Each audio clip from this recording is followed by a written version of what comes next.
আসসালামু আলাইকুম এভরিওয়ান। সবার কি অবস্থা? আলহামদুলিল্লাহ আমি ভালো আছি। ওয়েলকাম ব্যাক টু মাই আনাদা ব্লগ। আজকে ফ্রাইডে ছিল, ছুটির দিন। বিকালে ঘুম থেকে উঠে দেখি ওয়েদার অনেক বেশি খারাপ। সকাল থেকে খারাপ ছিল, কিন্তু ঘুম থেকে ওঠার পর দেখছি আরও বেশি খারাপ। ফার্স্টে আমরা ডিসাইড করেছি আমরা বাইরে যাব না। দেন বললাম বাসায় বসে কী করবো, একটু বাইরে থেকে ঘুরে আসি। আমরা মেইন একটা কাজে বের হয়েছি, সেটা হচ্ছে ছাতা কিনতে হবে।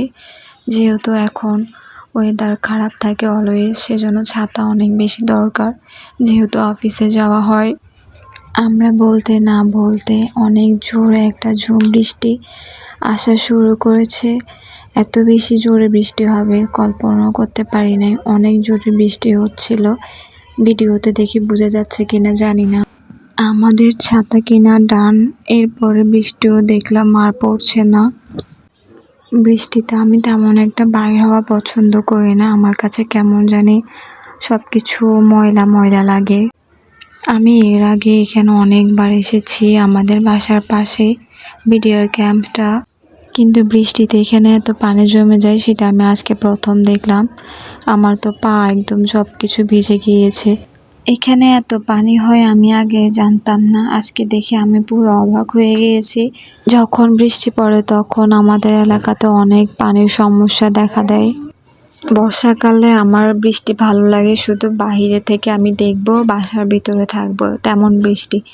কারণ বাইরে বের হলে কেমন জানি কাদা পোকামাকড়ের এরকম ভয় লাগে আমার। আমরা হাঁটতে হাঁটতে বেশ অনেকটা পথ পাড়ি দিয়েছি। এখানে দেখলাম যে কয়েকজন মানুষ মাছ ধরছে, কিন্তু এই মাছগুলো খাওয়া কি আদৌ ভালো হবে শরীরের জন্য? কারণ এগুলো সব তো নোংরা পানি।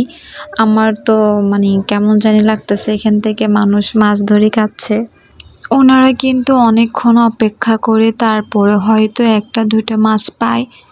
আমার এই মাছগুলা ওরা কিভাবে খাবে সেটাই চিন্তা করতেছি, কারণ এগুলো হচ্ছে সব নোংরা পানি, কাদা পানি সব কিছু।